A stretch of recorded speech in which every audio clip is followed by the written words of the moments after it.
ఆరోగ్యానికి హానికరం. RO bubble can water TDS check చేసుకొని త్రాగండి. వేసవి కాలంలో ఖనిజాలు లేని నీరు మరింత ప్రమాదం. RO water pre mineral mix కొరకు సంప్రదించండి 9121299966 లేదా 9492952000. Welcome to Prime Nine Health. మీ doctor Kishore Kumar. Varicose veins ఇది చాలామందికి తెలియనటువంటి పెద్ద సమస్య. మనం ఏమనుకుంటామంటే కాళ్ళల్లో వెనకాల ఒక నల్లగా ఉన్నటువంటి రక్త ప్రసరణ జరిగేటటువంటిది నల్లటి చారలు వస్తూ ఉంటాయి. ఇవి ఎక్కువగా ఆడవారిలో మనం చూస్తూ ఉంటాం. వాళ్ళు ఏమనుకుంటారంటే ఇదేదో పెద్ద సమస్య కాదు అని అనుకుంటూ ఉంటారు. ఇది కూడా ఒక లైఫ్ స్టైల్ డిజార్డరే. అంటే లైఫ్ స్టైల్ డిజార్డర్ని ఎందుకు అంటున్నానంటే ఎక్కువగా నుంచుని పనిచేసే వాళ్ళల్లో, కూర్చుని పనిచేసే వాళ్ళల్లో అధిక బరువు, సో బిఎంఐ ఎక్కువగా ఉండి లేకపోతే ఒబిసిటీ ఉన్న వాళ్ళల్లో ఈ యొక్క సమస్య ఎక్కువగా వస్తూ ఉంటుంది. అట్లాగే 10 మందిలో కూడా దాదాపు 3 నుంచి 4 ఈ యొక్క సమస్యతో బాధపడుతూ ఉన్నారు. అంటే బాధపడుతూ ఉన్నారు అని అంటే ఈ ఎర్లీ స్టేజ్లో వాళ్ళకి ఏమీ తెలీదు. ఏదో ఒక రంగు గీతలాగా అనిపిస్తుంది. తెల్లటి శరీరం మీద ఒక నలుపు గీతలాగా, గ్రీన్ కలర్ గీతలాగా అనిపిస్తుంది. ఇది అలా పెరిగి వచ్చే సమస్యలు అంతా ఇంత కాదు. అంటే మోకాళ్ళ నొప్పిలో తెలీదు, లేదా రక్త ప్రసరణ ఉన్నటువంటి సమస్యలో తెలీదు. అదే కనుక ఎర్లీ స్టేజ్లో కనుక మనం దాన్ని కనుక గుర్తించగలిగి ఎక్స్పర్టైజ్ డాక్టర్స్తో కనుక మనం కన్సల్ట్ చేసి అటువంటి సమస్యని ఎర్లీగానే కనుక మనం ప్రివెంట్ చేసుకోగలిగితే మనం ఇబ్బందులు కొని తెచ్చుకునే వాళ్ళం అవ్వం. అలాగే ఈ యొక్క వెరికోజ్ వైన్స్ మీద ఒక అవగాహన టాపిక్ చేయాలన్న ఉద్దేశంతో నేను డాక్టర్ సంజీవరావు గారిని రిక్వెస్ట్ చేయడం జరిగింది. అలాగే మన స్టూడియోలో డాక్టర్ సంజీవరావు గారు ఉన్నారు. ఆయన మాటల ద్వారా ఈ యొక్క వెరికోజ్ వైన్స్ అసలు ప్రివెన్షన్ ఏంటి, లేదా ఈ యొక్క అధునాతనమైనటువంటి టెక్నాలజీ ఇప్పుడు ఏ విధంగా ఉంది, అంటే అది ఒక పెద్ద సమస్య రాకముందే నాకు సార్తో మాట్లాడింది ఏంటంటే 30 మినిట్స్లో కూడా మనం పంపించేయవచ్చు సార్, వాళ్ళకి చిన్న క్లియర్ చేసి కూడా పంపించవచ్చు అని అంటున్నారు. అంటే అంత అడ్వాన్స్డ్ టెక్నాలజీ ఇప్పుడు ఉందన్న విషయం చాలామందికి తెలియదు. కాబట్టి ఈ ఎపిసోడ్ ద్వారా దాని యొక్క వెరికోజ్ వైన్స్ యొక్క అవగాహనని మరింత పెంచుకునేటటువంటి ఆ ప్రయత్నం నేను చేస్తాను. థ్యాంక్స్ అండి. ముందుగా మేము అడగగానే మీకు మా స్టూడియోకి వచ్చినందుకు. డాక్టర్ సంజీవరావు గారు, ఈ యొక్క వెరికోజ్ వైన్స్ పెద్ద సమస్య అనేటువంటిది చాలామందికి తెలియదు, పెద్ద మొత్తంలో తెలియదు. సో డాక్టర్స్కి తెలిసి వెరికోజ్ వైన్స్ వల్ల వచ్చేటటువంటి ఇబ్బందులు ఏమున్నాయి ఫ్యూచర్లో అనేటటువంటిది. అసలు వెరికోజ్ వైన్స్ ఎలా స్టార్ట్ అవుతాయి, స్టార్ట్ అయిన తర్వాత ఎటువంటి ఇబ్బందులు వస్తాయి, ఒకవేళ వాళ్ళు ఐడెంటిఫై చేసుకోకుండా ఉంటే కనుక ఇటువంటి ప్రమాద స్థాయికి చేరుకుంటారు? ముఖ్యంగా మీరు అన్నట్టు వెరికోస్ వెయిన్స్ సమస్యని ఎంతో కాలంగా చాలామంది నెగ్లెక్ట్ చేస్తూ ఉండేవాళ్ళు. దీనికి కారణాలు అనేకం. ఒకటి, అవగాహన లేకపోవటం. ఇవి మా తాతగారికి ఉన్నాయి, నాకున్నాయి, ఏమవుతుందిలే అలాగ వదిలేసేవాళ్ళు కొంతమంది.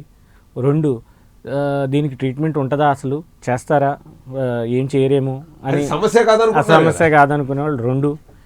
ఇంకా 3 వచ్చేటప్పటికి దీనికి ట్రీట్మెంట్ పెద్ద ఆపరేషన్లు చేసి మొత్తం మనకి కట్ చేసి అంతా రిమూవ్ చేయాల్సి వస్తుందేమో, మేజర్ సర్జరీ లాగా ఉంటుందేమో అనే భయం.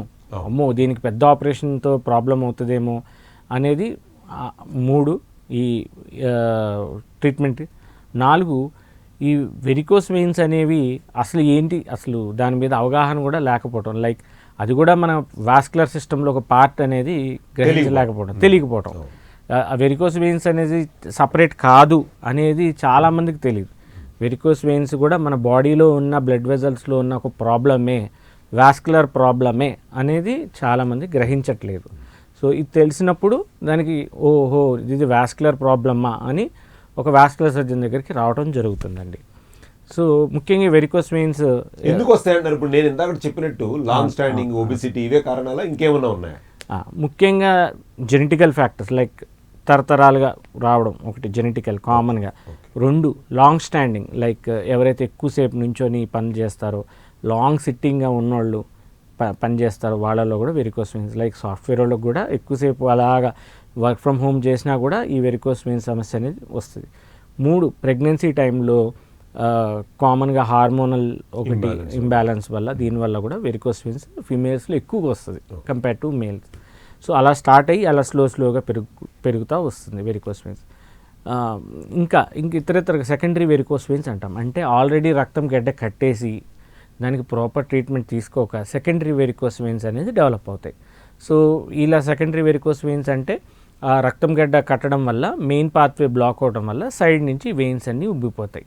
సో ఇలాంటి మల్టిపుల్ రీజన్స్ వల్ల ఈ వెరికోస్ వెయిన్స్ అనేది మనం చూస్తూ ఉంటాం.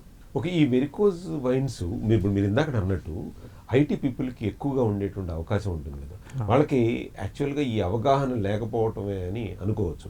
అంటే సహజంగా వాళ్ళు ఏంటంటే ఈ బిజీ లైఫ్లో కూడా డాక్టర్ గారు మనం మార్నింగ్ లేచి హడావిడిగా స్నానం చేయటం వెళ్ళిపోవటం తప్ప నిజంగా మనం చూసుకునేటటువంటి ఎక్సెప్ట్ ఫేస్ మనల్ని మనం చూసుకోవటం చాలా తక్కువేమో, ఒప్పుకుంటారా?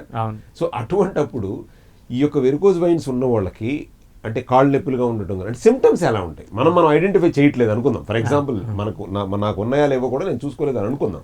బట్ వాళ్ళకి ఉన్నప్పుడు ఎటువంటి అంటే సిమ్టమ్స్ అనేటువంటి ఉంటాయి? ఏం లేదండి, ఈ వెరికోస్ వెయిన్స్ సిమ్టమ్స్ ఫస్ట్ కొంచెం కాళ్ళల్లో బయటగా బ్లూగా కొంతమంది కనిపిస్తాయి, కానీ అందరికీ కనిపించాల్సిన అవసరం లేదు. అది చాలా అవగాహన కావాల్సింది.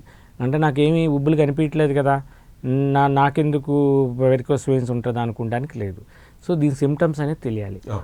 కాళ్ళు ఎక్కువసేపు కాసేపు కూర్చున్నప్పుడు వాపులు రావడము, పిక్కల్లో నొప్పులు రావడము, సో తర్వాత కాళ్ళకు తిమ్మిర్లు ఎక్కినట్టు ఉండడము, బరువుగా ఉండడము, ఇవి సైలెంట్ సిమ్టమ్స్ అంటారు. సో కొంతమందిలో అడ్వాన్స్ స్టేజ్లో ఉన్న వాళ్ళల్లో ఏమవుతాయి, రక్తం గడ్డ కట్టడం జరుగుతుంది. అది కూడా 2 రకాలు, సూపర్ఫిషియల్ థ్రాంబోఫ్లెబైటిస్, డీప్ వెయిన్ థ్రాంబోసిస్. అంటే పైభాగాన ఉన్న రక్తనాళాల్లో గడ్డ కట్టడం ఒకటైతే లోపల ఉన్న మెయిన్ రక్తనాళంలో కూడా గడ్డ కట్టే ప్రమాదం కూడా ఈ వెరికోస్ వెయిన్స్ ఉండడం వల్ల చాలా మందిలో అవుతుంది. ఇది కాకుండా కాళ్ళలో పుండ్లు పడడం, మానని పుండ్లు పడడం, వీనస్ అల్సర్స్ అంటాం దీన్ని, వీనస్ అల్సర్స్ రావడము, కాలు దగ్గర ఉన్నవి మొత్తము స్కిన్ అంతా బ్లాకిష్గా అయిపోయి దానికి మంటలు రావడము, ఇవన్నీ కూడా సెల్యులైటిస్ అండ్ ఇన్ఫెక్షన్ అవ్వడం కాళ్ళల్లో రికరెంట్గా, ఇవన్నీ కూడా వెరికోస్ వెయిన్స్ వల్ల వస్తాయి. అంటే ఇక్కడ నాకు డౌట్ సార్, ఇప్పుడు అతనికి ఒక పర్సన్గా ఒక లేడీకో వీళ్ళకో వెరికోజ్ వైన్స్ వల్ల వచ్చే సిమ్టమ్స్ ఇవి, వాళ్ళు ఈ వెరికోజ్ వైన్స్ వల్ల వచ్చినాయి అని తెలీదు, ఆ పర్సన్కి తెలీదు. సపోజ్ ఒక జనరల్ ఫిజిషియన్ దగ్గరికి వెళ్ళాం, ఆయన నార్మల్గా అంటే ఏ విధంగా ట్రీట్మెంట్ చేస్తారు, ఆయన కూడా ఏంటంటే మేబీ వీళ్ళు నా కాళ్ళు నొప్పులుగా ఉన్నాయని చెప్తారు తప్ప చూపించడం అనేటువంటి జరగదు. యాక్చువల్గా చెప్పాలి, నా కాళ్ళు తిమ్మిరిలాగా ఉన్నాయి, లేకపోతే నాకు మోకాళ్ళు నొప్పులుగా ఉన్నాయి, లేకపోతే మీరు చెప్పిన సిమ్టమ్స్ కనుక ఒక జనరల్ ఫిజిషియన్కి చెబితే ఆయన ఇచ్చే ట్రీట్మెంట్ వేరుగా ఉంటుంది కదా. సో ఇది కంపల్సరీ అవగాహన ఉన్న వాళ్ళు మాత్రమే అది ఐడెంటిఫై చేస్తారు. ఎగ్జాక్ట్. సో ఇప్పుడు కొంతవరకు రైట్ ప్రాబ్లం ఉంది, పాపం రాంగ్ ట్రీట్మెంట్ జరిగిపోతుంది.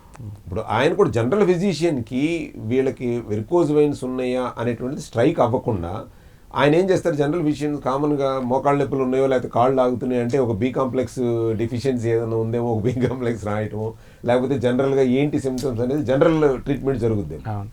కొంతవరకు అలా జరిగేది ఇదివరకు కాలంలో, కాబట్టి ఇప్పుడు కొంతవరకు డాక్టర్స్లో డెఫినెట్గా వెరికోస్ వెయిన్స్ సమస్య అయి ఉండొచ్చు, ఒకసారి వాస్కులర్ సర్జన్ వెళ్ళి కలవండి అన్న మాట మాత్రం ఇప్పుడు ప్రజల్లో డాక్టర్స్లో కానీ ప్రజల్లో కానీ అవగాహన వచ్చింది కొంతవరకు. లేకపోతే ఆయన ఒక ట్రీట్మెంట్ చేసిన తర్వాత అదేదో సివియర్ అయిన తర్వాత మళ్ళీ వెళ్ళటం అనే దానికంటే కూడా వీళ్ళు చెప్పే సిమ్టమ్స్ని బట్టి ఇమ్మీడియట్లీ కనుక ఆయన రిఫర్ చేస్తే బాగుంటుంది. సో ఇలా ఎర్లీగా మనం కానీ ఒక వాస్కులర్ సర్జన్ దగ్గరికి రాగలిగినట్టయితే మన చిరంజీవి హాస్పిటల్లోనే మనం కుకట్పల్లి వచ్చిన వాళ్ళల్లో ఫస్ట్ వీనస్ డాప్లర్ అనేది ఒక చిన్న స్కాన్ చేస్తామండి. ఆ స్కానింగ్లో లోపల ఈ రక్తనాళం సైజ్ ఎంత ఉంది, రిఫ్లక్స్ అనేది చూస్తాం. చాలామందికి అర్థం కాదు రిఫ్లక్స్ అంటే ఏంటి, రిపోర్ట్లో రిఫ్లక్స్ అని ఉంటుంది ఏంటి అంటే మామూలుగా ఈ చెడు రక్తనం కింద నుంచి పైకి వెళ్ళాలి, సో అది మళ్ళీ వెనక్కి వస్తే దాన్ని రిఫ్లక్స్ అంటాం, అది వెనక్కి రాకూడదు అనేది దానిలో గ్రేడ్ 1, గ్రేడ్ 2, గ్రేడ్ 3 అని మేము కేటగరైజ్ చేసుకుంటాం. ఎంత రక్తం వెనక్కి వస్తే దాన్ని బట్టి రిఫ్లెక్స్ మనం అంత ఉందని అర్థం చేసుకుంటాం, అంత సివియారిటీ ఉంది ప్రాబ్లం. అంటే ఈ వెరికోస్ వెయిన్స్ వల్ల రిఫ్లెక్సింగ్ కెపాసిటీ అనేటువంటిది పెరిగిపోతుంది అంటున్నారా? రిఫ్లెక్స్ అనేది అంటే చెడు రక్తం మనకు వాల్వ్స్ అనేవి కొన్ని ఉంటాయి, అది చెడు రక్తం పైకి వెళ్ళిన తర్వాత మన బాత్రూంలో వాల్వ్స్ ఎలాగ ఆపుతాయి అలాగే ఆపేస్తాయి, మళ్ళీ వెనక్కి బ్లడ్ ఫ్లో రాకుండా యాంటీ గ్రావిటీ లాగి ఈ వాల్వ్స్ ఆపుతాయి. సో ఈ వాల్వ్స్లో ప్రాబ్లం రావటం వల్ల మళ్ళీ చెడు రక్తం మళ్ళీ కిందకి వెళ్ళిపోతూ ఉంటుంది. సో పైకి వెళ్ళింది మళ్ళీ వెనక్కి కిందకు వచ్చేస్తుంది. ప్యూరిఫై అవ్వదు అది. ప్యూరిఫై వెళ్తే కదా అవ్వడానికి ముందు heart అది లోకి వెళ్తే గానీ అవ్వాలి. అది హార్ట్ నుంచి లంగ్స్కి వెళ్తే కానీ వెళ్ళాలి. అవ్వాలి. Sorry. సో అక్కడికి మనకి ప్యూరిఫై అవ్వడానికి అక్కడ వరకు రీచ్ అవ్వాలి కదా బ్లడ్ రీచ్ అవ్వకపోతే ఆ పూల్డ్ అప్ అంతా బ్లడ్ అంతా నిలిచిపోయి కాళ్ళల్లో ఒక్కొక్క ప్రాబ్లం అనేది రావటం జరుగుతుంది. సో వెరికోజ్ వెయిన్స్ వల్ల ఈ యొక్క అంటే ఈ రక్తం అనేటువంటిది ప్రాపర్గా శుద్ధి కూడా అవ్వదు అని, ప్యూరిఫై అవ్వదు, నిలిచిపోతుంది. స్టాసిస్ అంటే ఆ రక్తం అక్కడ మన కాళ్ళల్లోనే ఉండిపోతూ ఉంటుంది. అంటే దానివల్ల కూడా ఈ వాపు రావడం అనేది జరుగుతుంది ఆబ్వియస్గా.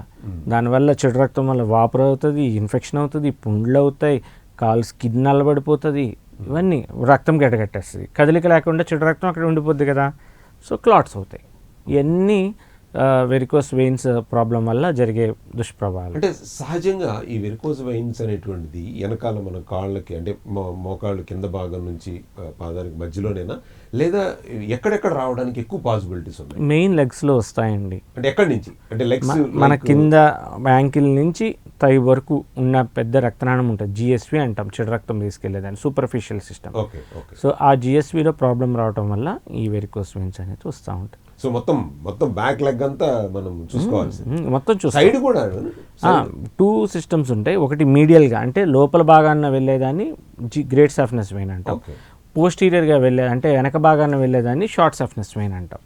సో ఈ 2 వెయిన్స్ని కూడా మేజర్గా మనం చూసుకోవాలి. ఒక వెయిన్ చూసుకుంటే సరిపోదు, ఈ 2 వెయిన్స్ని మనం కానీ చూసుకున్నప్పుడే మనకి క్లారిటీగా ప్రాబ్లం ఏంటనేది అర్థమవుతుంది. దానికి ట్రీట్మెంట్ ఆప్షన్స్ కూడా దాని ప్రకారమే ఉండాలి.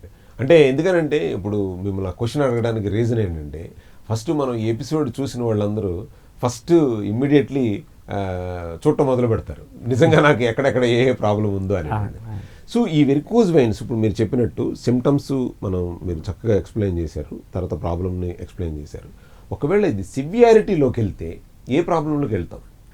బాగా సివియారిటీలోకి వెళ్తే మానని పుండ్లు రావడము, ఇన్ఫెక్షన్ అవ్వడము, కాళ్ళు, డీవీటీ, తీవ్రమైన డీవీటీ ఒకటి అవ్వడము. సో ఇలాంటివన్నీ కూడా మనకి ఈ తీవ్రతను బట్టి ఉంటాయండి. చాలామంది పాపం కొంతమందిలో కాలు కూడా తీయించుకొని ఉండేవాళ్ళు కూడా మానని పుండు వల్ల ఇబ్బందులు పడి యాంటీబయాటిక్స్ వాడి ఈ వెరికోజ్ వెయిన్స్ వల్ల కూడా తీయించుకునే వాళ్ళు ఉన్నారండి చాలామంది. సో దాన్ని నెగ్లెక్ట్ చేస్తే అంతే ప్రమాదం, చాలా కాంప్లికేషన్స్ కూడా అయ్యే ప్రమాదం ఉన్నాయి.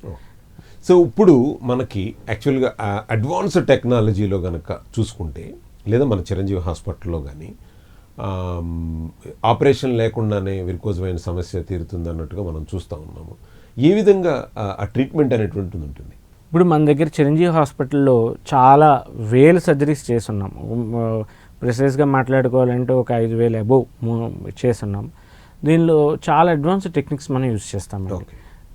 మనము ఈ అడ్వాన్స్డ్ టెక్నిక్స్ అన్నీ కూడా యూరోపియన్ కంట్రీస్లో ఏదైతే ఉన్నాయో అన్నీ కూడా ట్రైన్ అయ్యాం కాబట్టి, లైక్ గ్లూ థెరపీ అంటాం. ఇది ఒక చిన్న సూదితోనే ఒక క్యాథెటర్ లోపల పంపించుకొని ఒక 15 to 30 minutes ప్రొసీజర్ అంతే.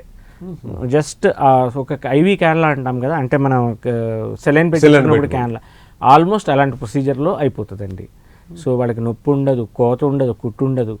ఒక 15-20 మత్తు కూడా, అనస్థీషియా కూడా జస్ట్ ఆ పక్క ప్లేస్లోనే చిన్న ఇంజెక్షన్ ఇస్తాం అంతే. సో అవ్వంగానే నడుచుకోవచ్చు, డైటరీ రిస్ట్రిక్షన్స్ ఉండవు, వయసుతో సంబంధం ఉండదు. సో క్యాన్లా పెట్టడానికి మన వయసు ఏమి చూడండి. సో అలాగే ఉంటుందండి ఇది ప్రొసీజర్. అంత సింపుల్ ప్రొసీజర్తో చక్కగా ట్రీట్మెంట్ అయిపోతుంది.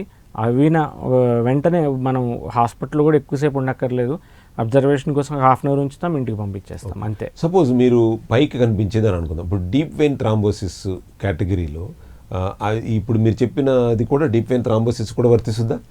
డీప్ వెయిన్ థ్రాంబోసిస్ అక్యూట్గా అయితే దానికి ట్రీట్మెంట్ ఆప్షన్స్ వేరే ఉంటాయి.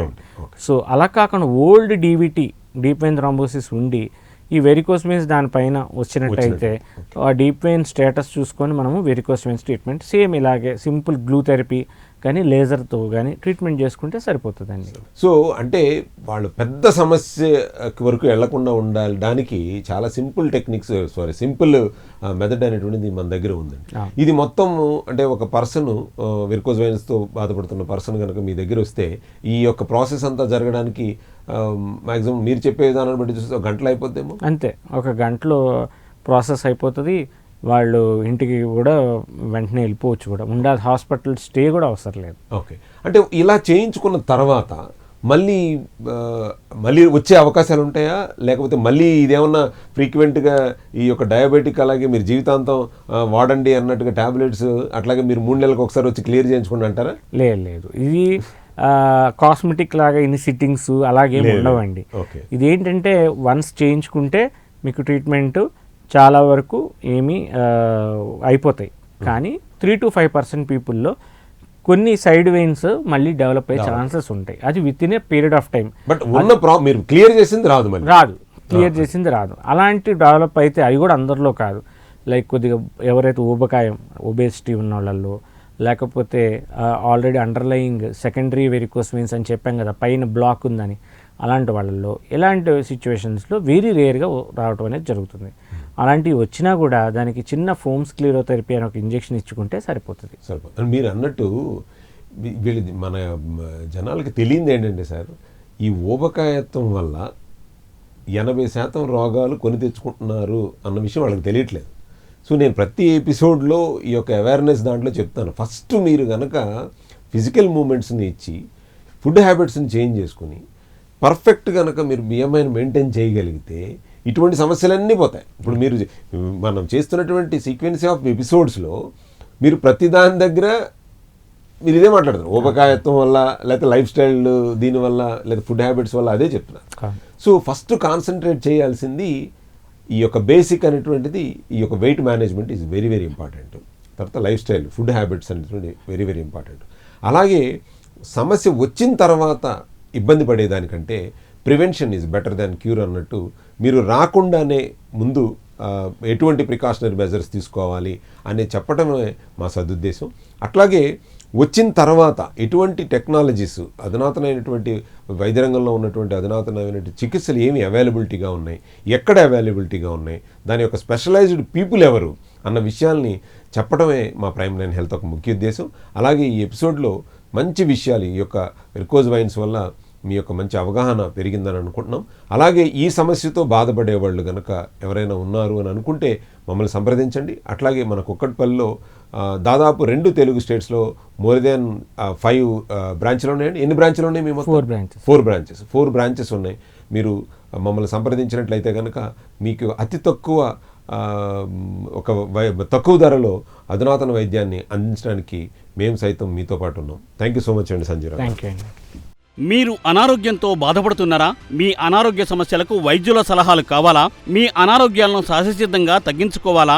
మీ బడ్జెట్లోనే కార్పొరేట్ వైద్యం, ఆపరేషన్స్ కావాలా? క్యాన్సర్ మొదలుకొని అన్ని రకాల అనారోగ్య సమస్యలకు సలహాలు, వైద్యం డాక్టర్ కిషోర్ కుమార్ గారిని వెంటనే సంప్రదించండి. మెరుగైన వైద్యం, ఆరోగ్యం అవగాహనతోనే సాధ్యం.